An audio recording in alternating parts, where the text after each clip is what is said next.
Lalaking namatuog ni sukol sa Talisay City SWAT napusilan. Samtang laing lalaking nagmaoy ng sikop sa Talisay City Police. Ug duha usab ang nasikop nga mga sospek sa pagpusil patay sa barangay secretary sa lungsod sa Dumanhog. Si Femari Dumabok sa report. Napusilan sa tilang 39 anyos nga lalaki human kini miatake sa sakop sa Talisay City Special Weapons and Tactics con SWAT sa Purok Kamansilis, Barangay Haklupan kagahapon. Gilaramang suspetsado human gireklamo nga namato og sakyanan. Sa pagresponde sa mga sakop sa SWAT, ilang naabtan ng suspek. Apan inay nga itahan ng kaugalingon, mikuha kini og sundang sa ilang panimay ug ingong miatake sa usa sa mga sakop sa SWAT.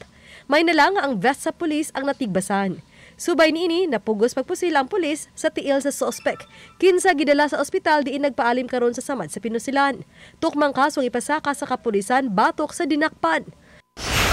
Samtang gisikop usab sa Talisay City Police ang hubog nga nagmaoy nga gasabok-samok sa mga namaligya og butong dito sa barangay Maghaway sa Dakbayan sa Talisay.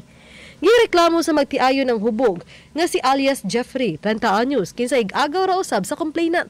Sa investigasyon sa kapulisan sa Talisay City, gingong gikuha sa hubog nga suspek ang kutsilyo sa butungan.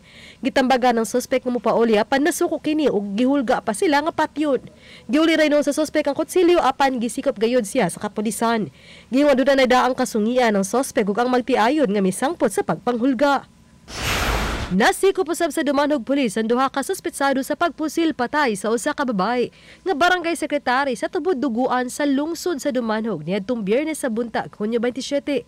Ginakita na lang sa sulod siyang lawak ang biktimang barangay secretary nga may samad pinusilan si Antian ug ulo. Gitumbok sa mga saksi ang duha ka mga suspetsado nga nasikop sa gipahigayong follow-up operation sa kapulisan. Gisusi pa sa mga pulis ang motibo sa krimen. Apan usa sa pagduda sa kapulisan nga ang biktima usa lang ka mistaken identity. Uban ni Clans Gabutin og Rod Prado, Femari Dumabok, Balitang Bisdak.